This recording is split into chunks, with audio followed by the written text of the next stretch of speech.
제가 지금 마실 차는 2011년 대설산입니다. 전 이거 고수차로 알고 있는데요. 제가 재작년에 구입했고요. 그 뒤로 조금씩 마시고 있습니다. 재작년 봄에 찍은 차라고 여기 표시가 되어 있네요. 제가 야금야금 먹고 있고, 이렇게 지금 역시 벽면이 깨끗합니다. 이건 내비가 있고 뭐가 하나 더 있네요. 이게 내비고 이건 다른 건가요? 역시 좀 알아야 될 필요가 있다고 느끼지만, 타관이 작은데 네, 차를 오늘 마실 분량을 좀 덜어내 보도록 하겠습니다.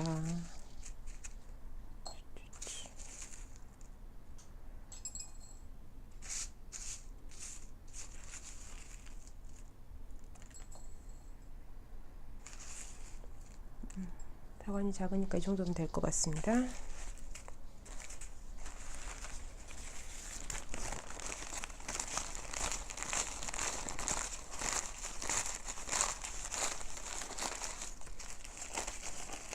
약간 손놀림이 예사롭지 않죠?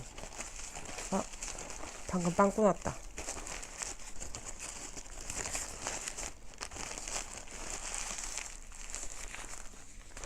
이렇게 한 겹을 더 싸서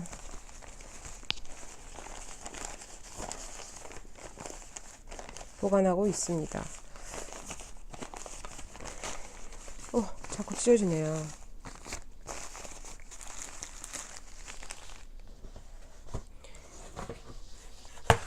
제가 이 차를 구입할 때 다른 것보다 이게 맛이 되게 개운한 느낌이 강했어요. 그래서 이 차를 지금부터 즐겁게 쭉 마시면 되겠다, 이런 마음이 들었습니다.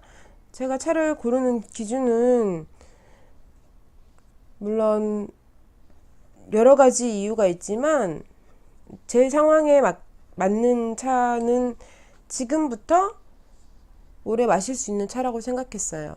왜냐면 저는 차를 시작한 지 얼마 안 됐고 이미 뭐 오래된 차들을 가지고 있다거나 뭐 이런 상황이 아니었고, 아주 오래된 차들을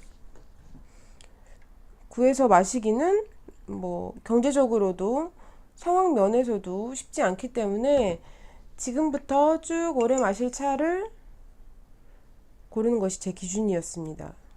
나중에 언젠가 맛있어질 것을 기대하고 지금은 약간 미래를 위한 대비처럼 구입을 하는 것은 저에겐 잘 맞지 않았고요. 네. 그렇게 고른다는 것은 너무 어렵게 느껴졌거든요. 그래서 지금 마셔도 괜찮고 쭉 마셔도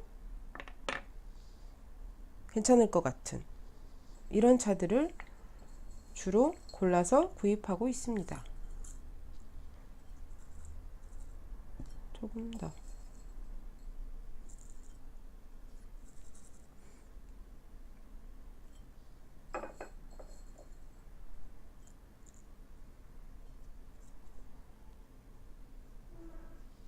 저는 아주 진하게 마시는 타입은 아니기 때문에 찻잎을 꺼낸 것보다 조금 덜 넣고,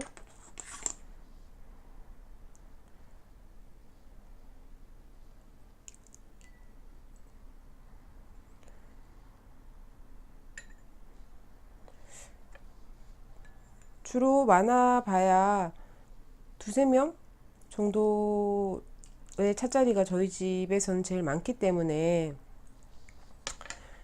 기본적으로 다관들은 대부분 작고 편하게 마실 수 있는 상태를 원하기 때문에 찻잔은 조금 크기가 다양합니다. 아주 작은 거, 여러 명이 마실 때는 작은 거나 새로운 차를 맛볼 때는 좀 작은 찻잔을 쓴다거나 뭐 이런 식으로 사용을 하고, 이미 알고 있는 차들을 조금 편하게 마시고 싶다, 나중에 정리하기도 약간 귀찮다, 이럴 때는 조금 가볍게 마시려고 큰 잔들이 많은 편이죠.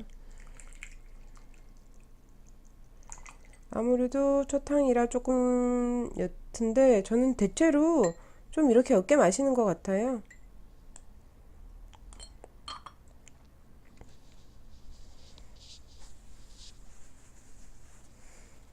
사실 제가 지금 굳이 이 차를 고른 이유는, 제가 방학 중이라 좀 많이 늦잠을 자고 있는데요. 새벽 꼭두 새벽에 약간 분노를 일으키는 일이 있어서, 아직까지 자고 일어나서도 아직까지 확 쉬 풀리지 않았다가, 아 그래, 내가 내 에너지를 굳이 그렇게 사용할 필요는 없지, 그렇다면 이 분노를 그냥 사라지게 할 수는 없으니 전환시켜보자는 생각에 차와 책을 골랐습니다. 차는 약간 시원하고 개운한 느낌이 드는 차를 고르고, 책은 책을 읽으면서 실컷 분개할 수 있는 어떤 정치적인 내용이 담긴 책이에요. 이거 하나는 에밀 졸라의 전진하는 진실이고, 하나는 안토니오 타부키의 페레이라가 주장하던데, 둘 다 아직 읽지 않았고요. 오늘 무슨 책을 읽을지 선택을 해서 읽기 시작할 참입니다. 이럴 때마다 저는 그런 생각을 해요. 집에 책이 더 많아야 되는구나. 그래서 내가 어떤 상태일 때, 어떤 기분일 때, 어떤 무언가를 해소하고 싶을 때, 저는 차와 책을 많이 이용하기 때문에 그렇게 다양한 종류의 책이 늘 어느 정도는 준비되어 있어야겠구나 하는 생각을 합니다. 차와 책은 다다익선입니다. 네, 그렇죠. 일단 한 모금.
다행히 아주 잘 고른 듯 합니다. 그 원하던 맛 이상이고요. 정확히 기억하고 있지 않고 섬세하게 맛을 기억하기란 사실 어렵고요. 왜냐면 이 차를 처음 마시고 1년 반이 지났고, 그 1년 반 동안 저는 거의 매일 하루에 최소 2종에서 4종 정도의 차를 마십니다. 평균적으로.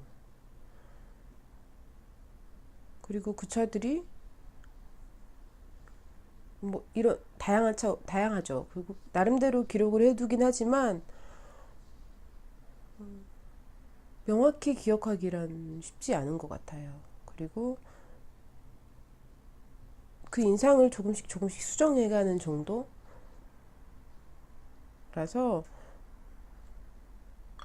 네. 이 차는 제가 처음 마셨을 때 어떤 인상 그대로 시원하고 개운하고 약간 쭉 뻗는 느낌이 있지만 조금 더 단맛이 생긴 것 같아요. 그래서 처음 옛날보다 더 좋다까지는 확실히 확언할 수 없지만, 네, 지금 마시기에 충분히 좋습니다.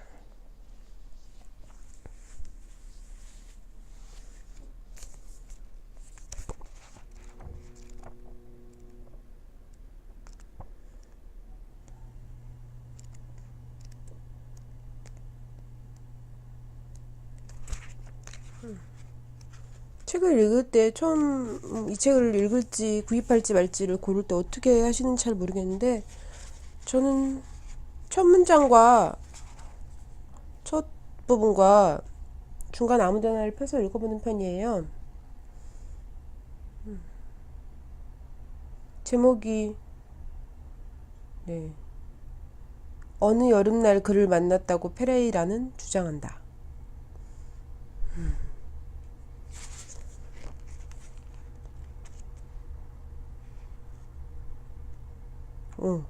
다음날 아침 페레이라는 아주 일찍 일어나 안토니오 신부를 찾아갔다고 주장한다. 오, 모두가 그런 건 아니군요.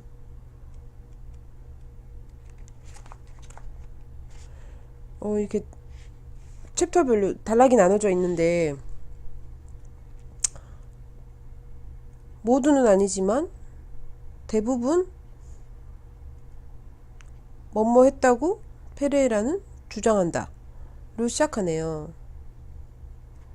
그리고 마지막도 약간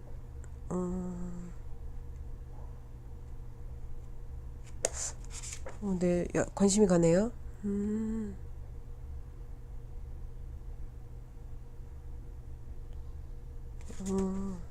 자, 그러면 두툼한 에밀 졸라는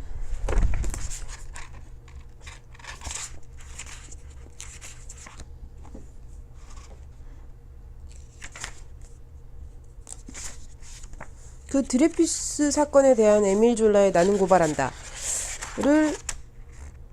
읽으려다가 이 출판사에서 나오는, 저는 이 책을 제공받지 않고 제가 직접 구입했습니다. 이 시리즈들이 저한테 되게 좋더라고요. 그래서 하나씩 마음에 드는 것들로 구입하고 있는데, 자, 다른 말 둘째치고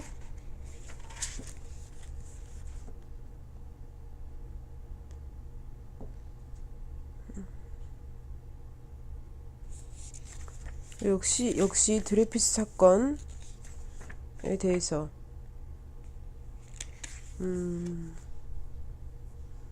맨 처음에 나오고, 이건 기본적으로 에밀 졸라의 글이라기보다는 이 시리즈는 약간 같이 들어있더라고요.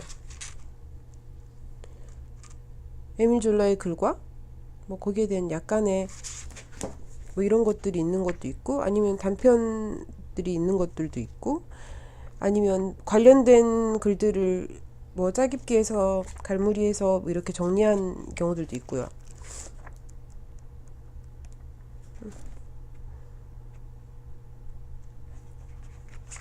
저는 그 생각을 많이 해요.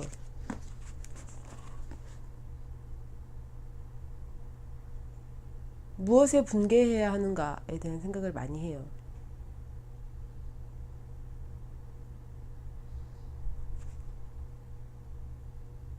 우리는 어떤 것에 분개해야 하는가? 왜 우리는 사소한 것에만 분개하는가? 이런 글이 있죠. 아마 박완서? 어떤 것 같은데,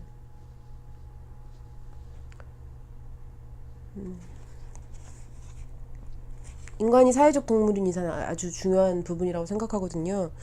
그렇다고 뭐 깜냥 이상의 어떤 무엇을 자신을 희생하고 버리면서 하자는 주의는 아니고요. 각자의 몫이 있는 거라고 믿고 있습니다. 그렇게 세상이 변하고 사회가 변하고 나의 상황이나 뭐 이런 것들이 변하는 거라고. 네, 저의 약간 네 그렇죠. 둘 다 읽어야겠네요. 좀 더 가볍게 소설부터 읽고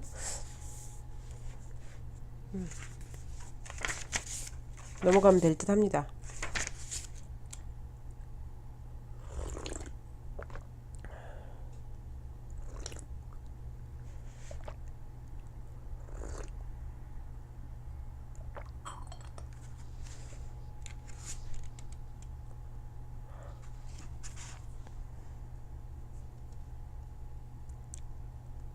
페레이라는 죽음에 대해 생각하고 있었다.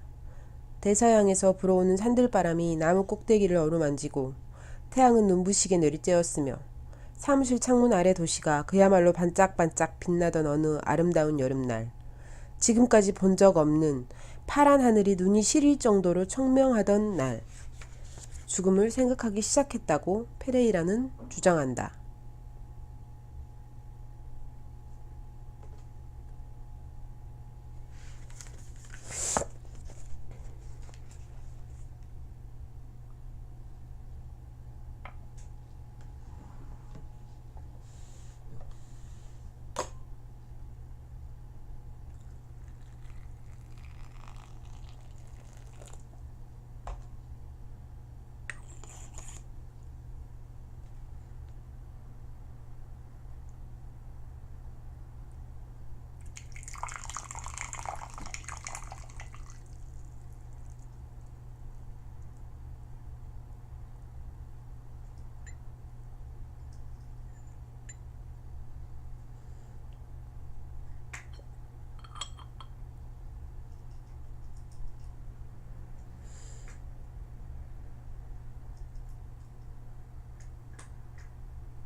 고양이가 어쩐지 제 주변을 어슬렁어슬렁거리며 배회하고 있습니다.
그의 삶은 단지 하루하루 생존해 나가는 것, 사는 척 하는 것일 뿐이었다. 그리고 필요를 느꼈다고 페레라는 주장한다.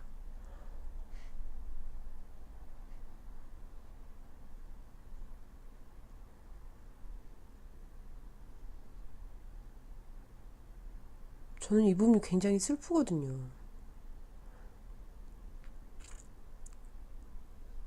많은 소설에서 혹은 에세이에서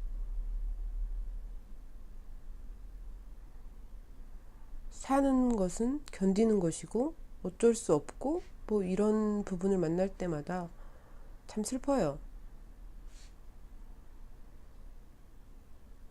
그리고 자꾸 왜를 붙이죠. 왜 그래야 하지? 왜 그렇게 살아야 하지? 그리고 막 의미를 생각해요. 그렇다면 인간과 삶의 의미와 의의는 무엇인가? 저를 보고 저더러 뭐 너무 쓸데없이 생각이 너무 많다. 뭐 이런 말을 많이 듣는 편인데 저는 그 말을 듣고도 왜 생각이 많으면 안 되지? 이렇게 생각하니까 뭐 괜찮아요. 저에게는 그게 뭐 저를 괴롭히진 않습니다.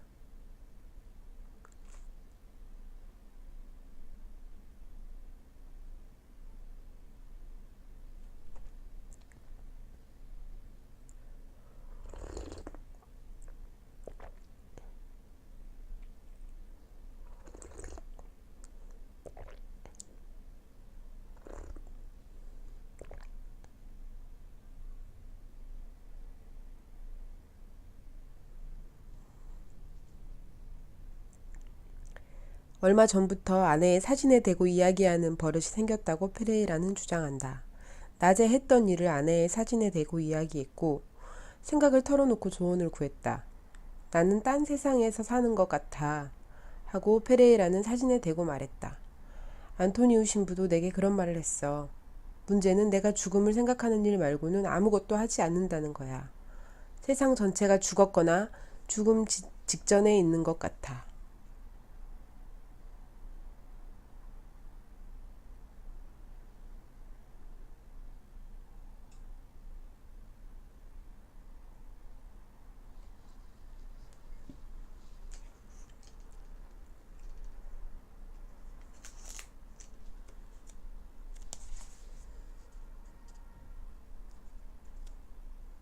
이런 문장을 보고 어떤 사람은 아, 아내가 먼저 죽어서 너무 슬프고 쓸쓸하구나. 안 됐다. 라고 생각하는 둘이 굉장히 사이가 좋았나 보다. 뭐 이렇게 생각하는 사람들도 있을 테고 어떤 사람은 약간 한심하거나 이 사람이 지금 너무 지쳐서 좀 그렇구나 뭐 이렇게 여기는 사람들도 있을 테고 저는 여기서도 슬픕니다.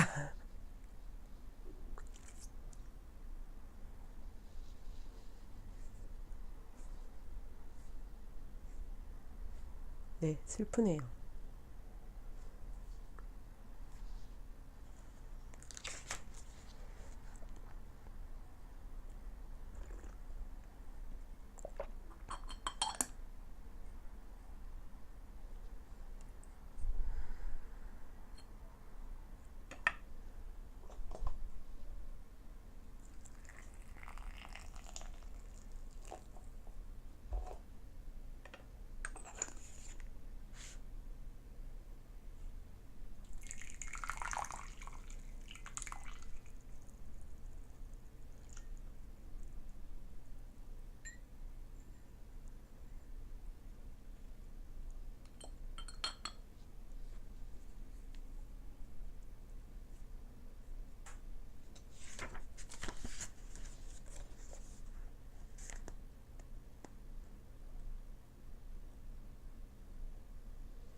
아니, 음악에 자신을 맡겼다고 할 수 있겠다. 왜냐하면 이 모든 상황에도 불구하고 음악이 마음에 들었기 때문이다.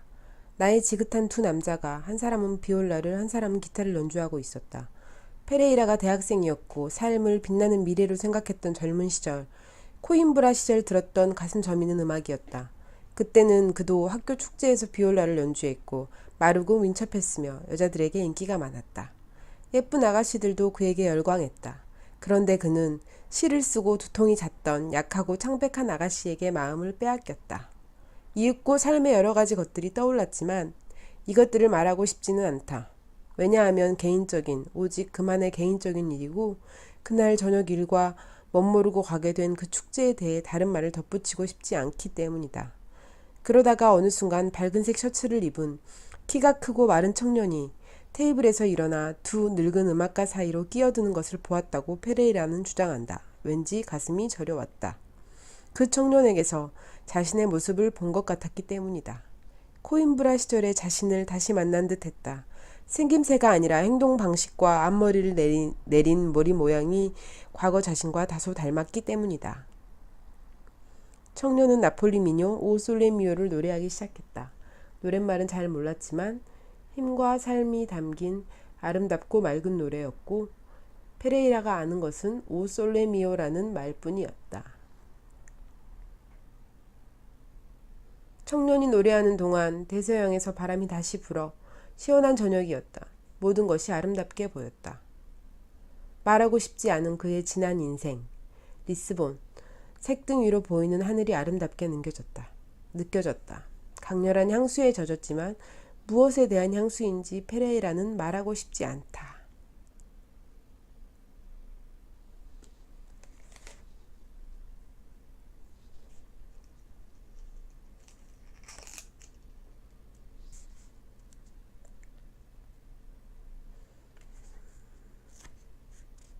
네, 이 책을 읽기 시작한 지 얼마 안 됐는데 저는 벌써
페레이라는 춤을 추며 알레그리아 광장의 색등 위 하늘을 쳐다보았다.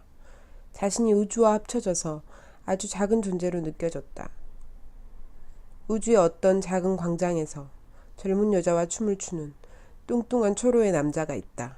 별들은 돌아가고 우주는 움직인다. 누군가 무한의 관측소에서 우리를 내려다보고 있을지 모른다. 라고 그는 생각했다.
철학은 오직 진리에 관계된 것 같아 보이지만 환상만을 말하는 듯하고, 문학은 오직 환상에 관계된 것 같아 보이지만 진리를 말하는 듯하다고 페레이라가 말했다.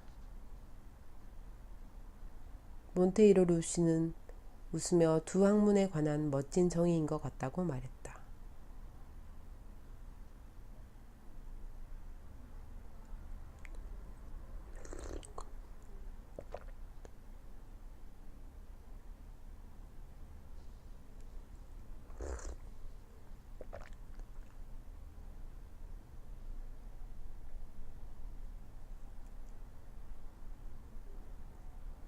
단순하게 말하면 철학은 이론이고 문학은 사례집이라고 생각해요.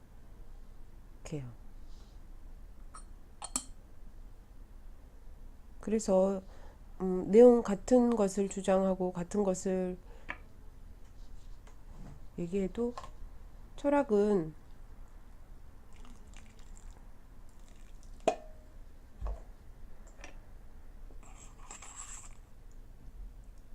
철학과 문학의 표현 방식이 다른 거죠. 그래서 이론보다는 누가 어쨌더라, 세상에 그런 일을 당했대, 그런 일이 있었대, 누가 그렇게 생각한대, 에 더 공감하기 쉬운 우리는 아무래도 철학보다는 문학을 좀 더 가깝게 받아들일 수 있지 않나 싶기도 하고요.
베르나노스는 용기 있는 사람이지만 자기 영혼의 깊은 곳을 말하길 두려워했습니다.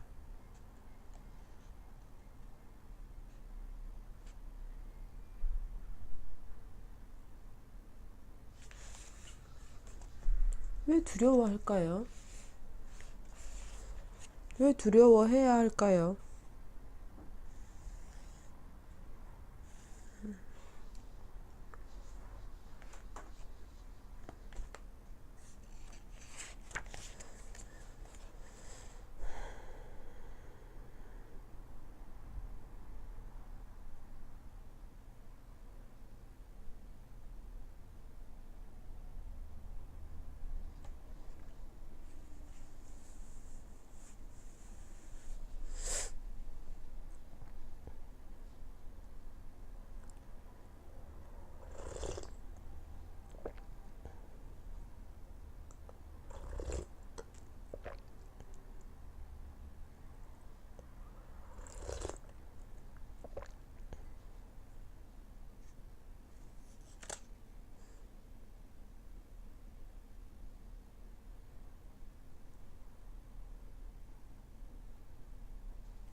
역시 패소와 얘기가 나오네요.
지금 이 책의 배경이 된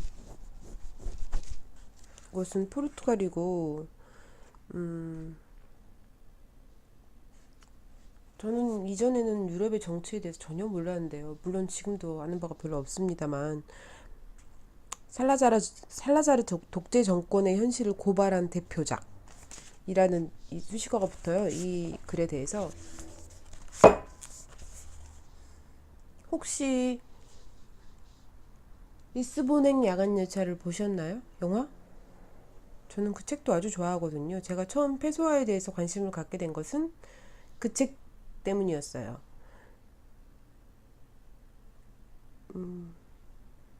근데 유럽이 지금 어떤 복지 국가의 위상이나 어떤 다양성과 자율성의 존중, 뭐 이런 것들에 대한 것 이전에 분명히 정치적인 여러 문제나 상황들이 있었고, 그 속에서 생각보다 많은 고통과 아픔들이 있었다고 알고 있어요. 문학 작품에서 그런 것들이 드러나기도 하죠. 그것을 보여주는 넌지시 암시하는 뭐 이런 글들이 있기도 하고, 그 슬픔을 극복하기 위한 방법으로 문학을 차용하기도 하고요.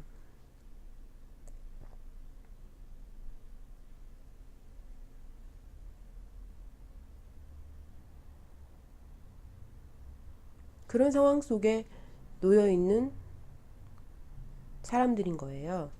그리고 주인공은 작은 카톨릭계 출판사의 뭐 편집 뭐 이런 거 하는 사람인 것 같아요. 편집자.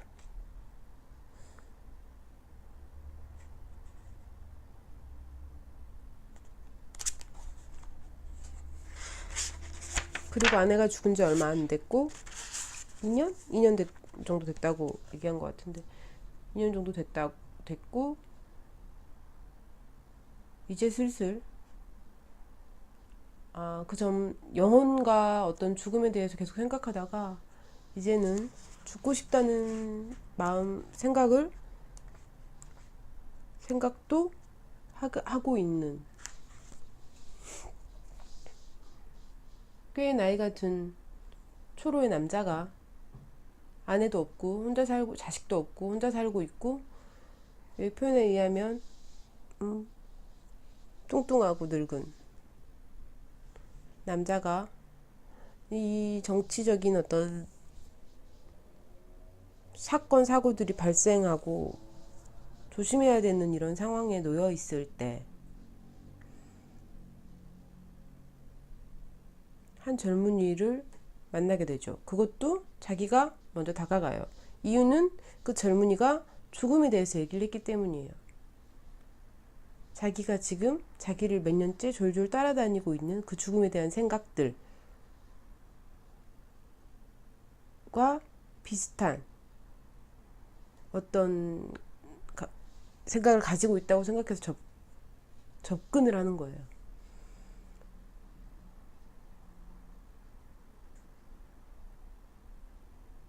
그런데 그 청년은 20대 초반의 청년답게 현안을 위험하니까 조심해야 되니까 라고 눈 감아지지 않는, 하지만 먹고 살기는 해야 되고 뭐 이런 상황인 거죠.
문제는 당신은 당신보다 더 큰 문제에 얽혀들어서는 안 된다는 겁니다.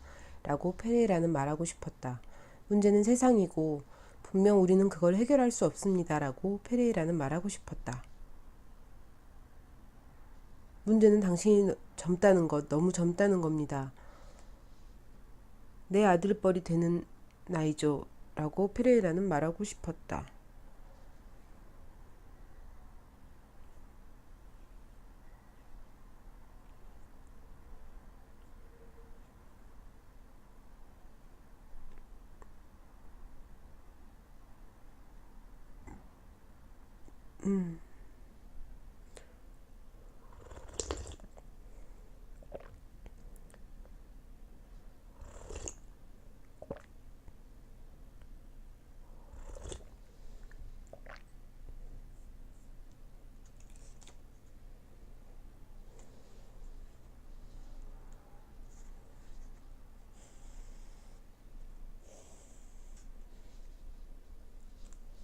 아무튼 눈을 크게 뜨고 있어야 합니다.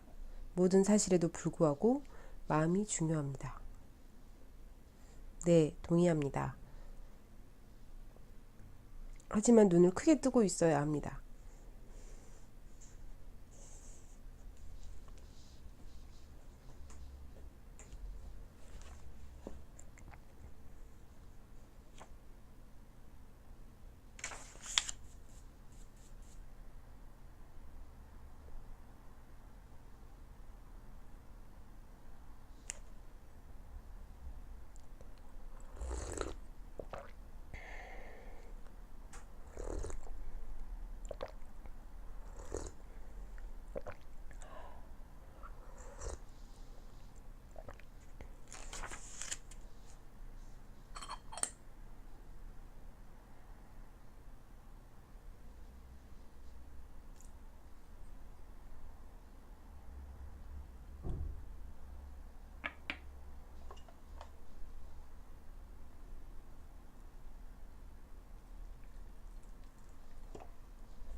제가 아이에게 종종 하는 말이 있어요.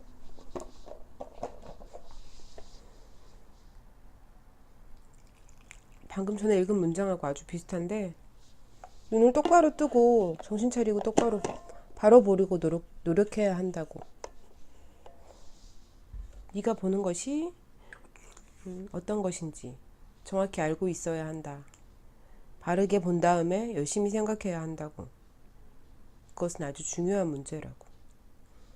너는 지금 삶을 살아가는 데에 대한 기준을 세우고 있는 나이고, 그것들이 너의 삶을 이룰 거라고. 그렇기 때문에 너는 지금 너만의 옳고 바른 기준을 세워야 하고, 그러기 위해서는 제대로 보고 제대로 알아야 한다고.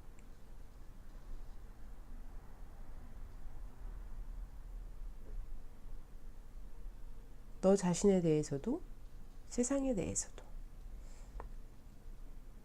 중요하다고 생각하거든요.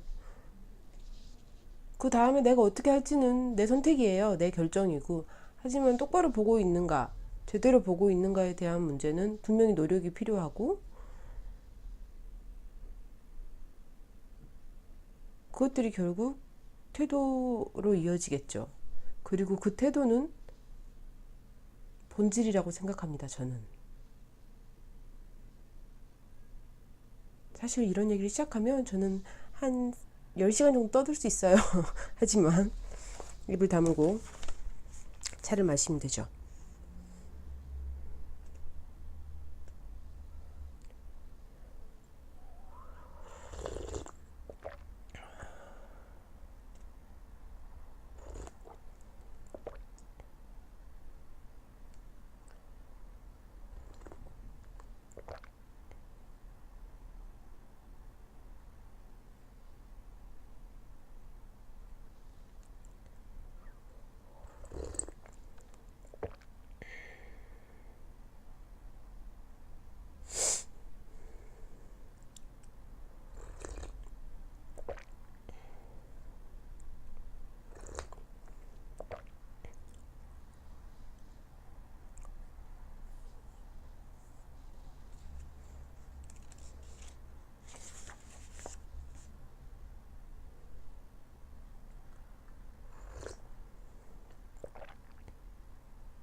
상황을 단적으로 보여주는 문장들이 있네요. 포르투갈의 상황, 이탈리아, 스페인 뭐 이쪽도 다들 편안한 상황은 아니에요. 독일, 이탈리아, 스페인. 그리고 포르투갈의 현 상황. 여기도 상황은 좋지 않아. 경찰이 주인 행세를 하고 사람들을 학살하네. 가택수색과 검열이 자행되고 있어. 이 나라는 독재 국가이고 사람들은 아무 생각도 하지 않아. 여론은 묵살되고 있어.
이 페리에라라는 사람은 두렵긴 하지만 굉장히 섬세한 사람이에요. 공감 능력이 뛰어난 사람이라고 할 수 있을 것 같아요.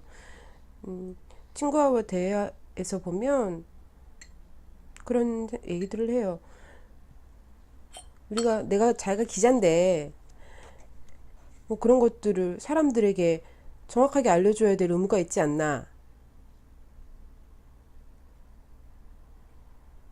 대해서 생각해요. 왜냐하면 자기가 두렵고 그래서 뭐 이런 상황들을 조심스럽게 대하고 있고 뭐 엮이지 않으려고 노력을 하면서도 그래도 되나?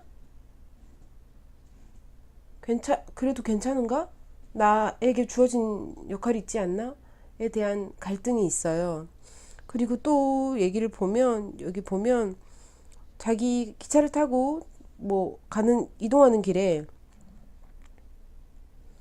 어떤 부인을 만나요. 어떤 아름답고 우아한 금발 여인을 만나는데 한쪽 다리가 나무로 된 의족을 하고 있어요. 토마스 만의 독일어 책을 읽고 있고 뭐 약간 뭐 음성에서 뭐 얘기할 때 가벼운 외국어 억양이 들어가 아름다운 포르투갈어를 구사하고 있대요. 뭐 이런 것들을 되게 좋게 생각했어요. 그걸 뭐 찝적대거나 뭐 이런 게 아니고요. 유혹하고 뭐 이런 게 아니고 어쨌든 인상이 좋았고 뭐 같이 밥 먹지 않겠냐. 어차피 이동하는 길에 기차 안에서 밥을 먹어야 되니까. 그리고 이제 식당 칸으로 이동을 하려면 일어나야 되잖아요. 근데 이 여자가 의족을 하고 있다고 그랬죠. 그래서 페레이라는 일어나 델가도 부인에게 길을 양보했다. 그녀에게 팔을 내밀 용기는 없었다고 페레이라는 주장한다. 왜냐하면 그 행위가 한쪽 다리가 의족인 여인에게 상처가 될 수도 있다고 생각했기 때문이다. 섬세한 사람이죠, 굉장히.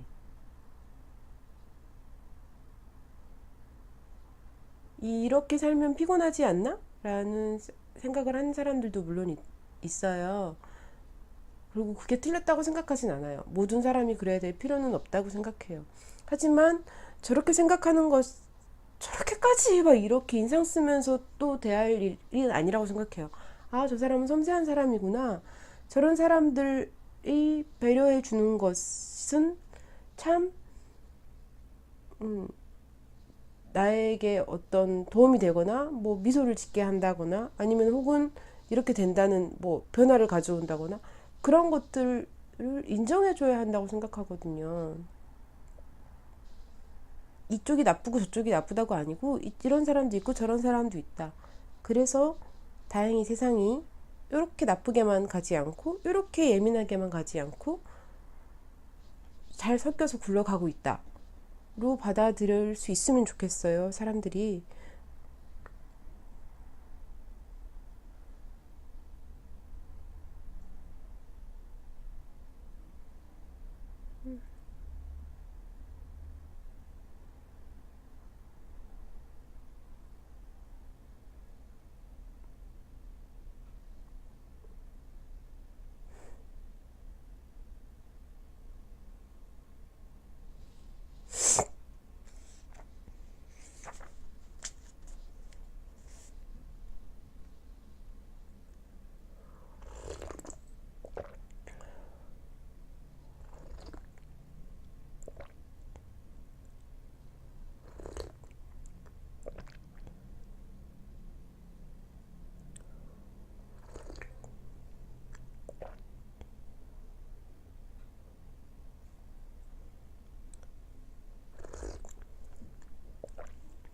아,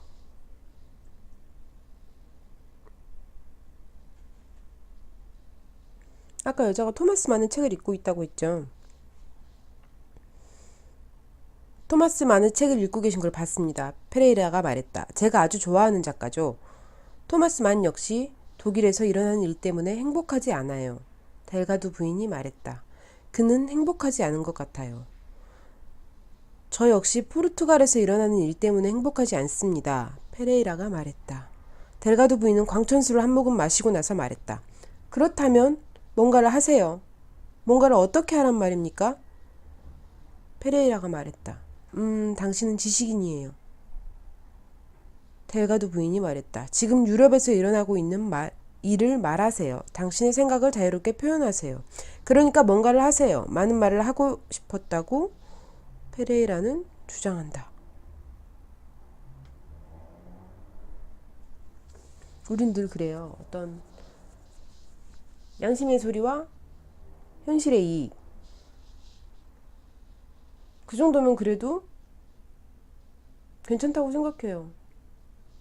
근데 그게 아니고 어떤 정치적인 공포, 뭐 이런 것들과 그런 행동해야 하는 내적 갈등이 부딪힌다면 그건 훨씬 더 어려운 일이라고 생각해요. 이익을 포기하는 것과 불이익을 당하는 것은 다르거든요.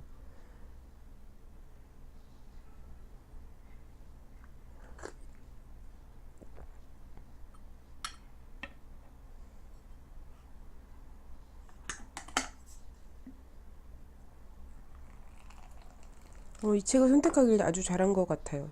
정확히 제 취향의 글.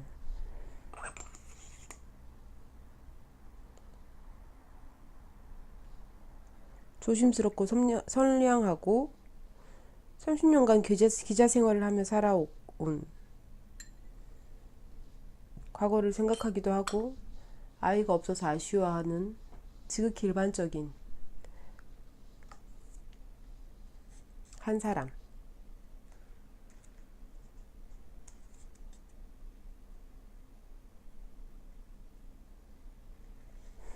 아까 그 문장에 이어서 이런 문장이 나와요.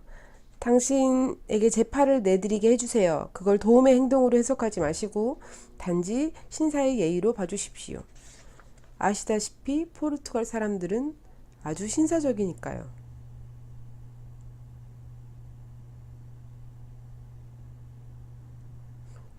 저는 이런 사람 참 좋아요. 요즘엔 지나치게 진지하다고 이렇게 말하는 사람들도 있는데 그런 사람도 필요하다고 생각해요.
페레이라가 식당에서 웨이터한테 평소 말을 섞고 알고 지내는 안면이 있는 웨이터예요.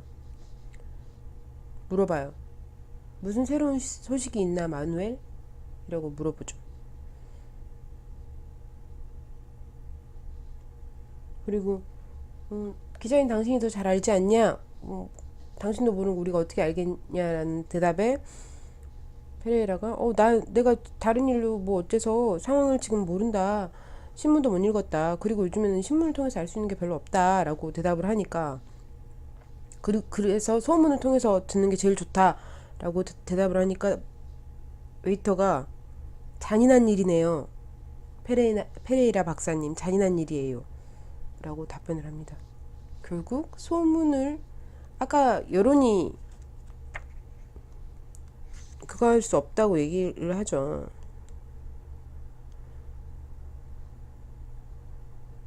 여론이 묵살되고 있다고.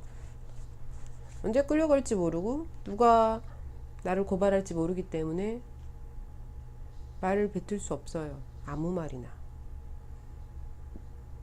아주 가까운 사이에도 어쩐지 조심해야 되고요.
우리가 역사를 살고 있다는 사실. 역사는 당대에 길들여질 수 있는 짐승이 아니다.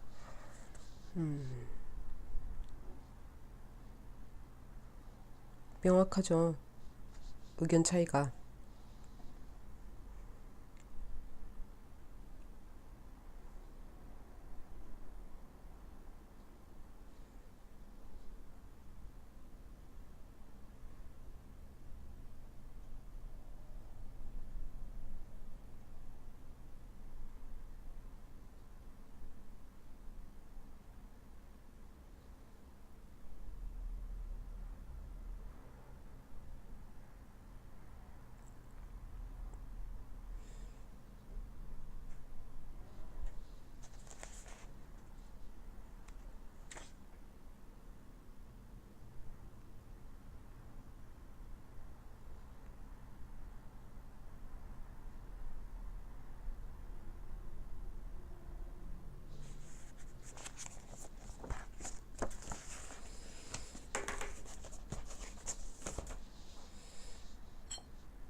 저는 사실은 책 한 권을 마저 다 읽기 전에는 다른 책을 읽지 못했었어요. 잡으면 끝까지. 진도가 안 나가면 그냥 그 자체로 더디게 지나가는 거죠. 근데 어느 순간 되니까 진도가 안 나가는 책이 많아지는 거예요, 너무. 근데 책을 읽고는 싶은 거죠. 그래서 그러면 이 책은 잠시 미뤄두자. 생각날 때마다 한 번씩 뭐 이렇게 하기로 했어요. 아마 그 책이 싫었다면 그냥 아씨 몰라 하고 던졌을 텐데 싫진 않았거든요. 그저 좀 쉽게 읽히지 않을 뿐? 그 뒤로는 조금 더 편해졌어요. 책을 읽는 게. 차도 그렇다고 생각합니다. 그 어떤 차를 마실 때 좋고 싫고는 어느 정도 지금 이 순간 현재 좋고 싫고를 구분할 수 있을 만큼은 내 취향에 대해서 입에 대해서 내 입맛에 대해서 뭐 알아야 된다고 생각해요. 그러려면 차에 그만큼 약간 집중을 해야 될 필요도 있고요. 근데 또 그게 전부는 아니거든요. 그래서 그 차에 대해서 충분히 알지 못해도 아니면 그 차뿐만이 아닌 어떤 차에 대한 정보와 지식이 충분하지 않아도 완벽히 이해하고 있지 않아도 차를 만나고 차를 마시고 책을 만나고 책을 마시고 충분히 할 수 있습니다. 그냥 솔직하게 이거 어떤 맛이네 마시기에 나쁘지 않아. 하지만 뭐가 좋은지는 모르겠어. 이 차는 어떻다고 하는데 나는 그걸 잘 모르겠네. 뭐 이런 것들은 전혀 문제가 되지 않아요. 몰라도 됩니다. 그렇지 않을까요? 우리는 뭐 일단 이것을 차를 어떤 업으로 삼고 싶다면 확실히 알아야 될 필요가 있겠죠. 전문가가 되고 싶다면. 하지만 뭐 다양한 이유로 차나 차자리가 좋은 것일 뿐이라면 그냥 하고 싶을 뿐이라면 뭐 그 안에서 충분히 얼마든지 할 수 있다는 생각을 합니다. 이건 개인적인 의견이고 모두가 다른 의견을 가지고 있을 수는 있겠죠. 하지만 그걸 강요할 수는 없다고 생각해요. 제가 가진 개인적인 의견을 타인에게 강요할 수는 없고 또 어떤 저와 다른 생각을 가진 타인이 저에게 그런 것들을 강요할 수는 없겠죠. 강요해서는 안 되겠죠. 그저 다른 것 뿐이니까요. 원하는 게 다르고 추구하는 게 다르고 즐거워하는 게 다르고 취향이 다르고 그냥 다른 거니까요. 그렇구나. 그렇게도 가능하구나. 이렇게도 가능하구나. 로 좀 접근하면 조금 더 편하게 만날 수 있지 않을까. 이 차처럼 중간에 약간 쌉싸름한 맛이 났었거든요. 쌉싸름하다기보다는 약간 날카로운 것 같은 맛이 났었어요. 제일 진하게 우려졌던 세 번째, 네 번째 탕쯤에. 근데 이 채를 제가 그냥 책을 읽으면서 몇 번째 탕인지 생각지 않고 신경 쓰지 않고 그냥 쭉 마셨잖아요. 그랬을 때 돌아오는 거죠. 중간에 처음에 마셨던 약간 시원하고 청량하면서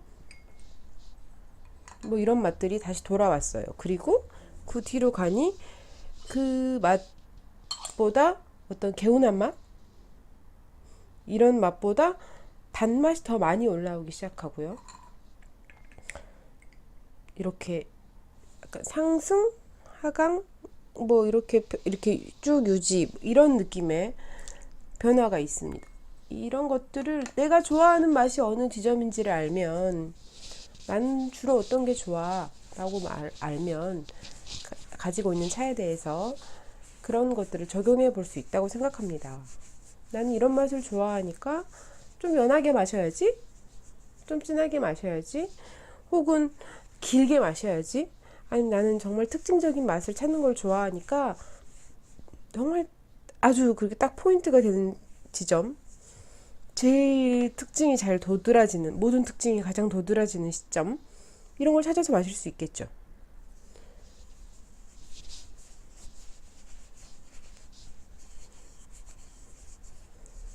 그것은 이렇게 해야 된다는 원칙이나 법칙이 존재하지 않고 그저 취향과 그에 따른 차이가 있을 뿐이라고 저는 생각해요. 오늘 이 차는 그 쭉 마시는 내내 그런 다양한 즐거움들이 있었고 특징이 분명히 있었고 그런 것들이 매력으로 다가왔지만 그렇다고 너무 자극적이고 너무 강렬하지는 않아서 편안하게 이 차의 변화 과정을 즐길 수 있었어요. 맛이 변하는 과정을. 대체로 사실 저는 이 정도로 혼자 차와 책에 대해서 생각하면서 맛이 어떻구나, 이게 지금 어울리는구나, 뭐 이런 것들을 생각하면서 차를 마시는 편이고요. 그런 시간들을 아주 좋아합니다. 오늘은 차도 책도 너무 마음에 드는 것들이어서 아주 즐겁고 충만한 시간이 되지 않았나 생각합니다. 자, 오늘도 두서없는 시간 함께 해주셔서 감사합니다. 아마 다음번에도 이 책을 들고 있을지 모르겠어요. 네, 그럼 다음에 뵙겠습니다. 오늘도 감사합니다.